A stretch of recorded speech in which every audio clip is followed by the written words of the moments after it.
ध्यानी बल आहा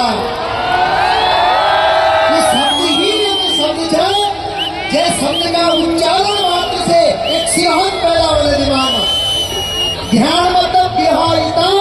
बहन बिहारिता बहन जो अभी अभी अपना सौराष्ट्र के अपना ससुराल के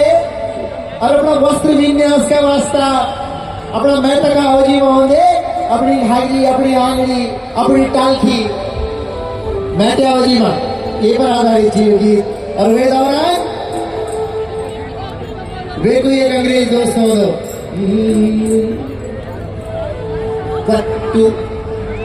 वन टू थ्री फोर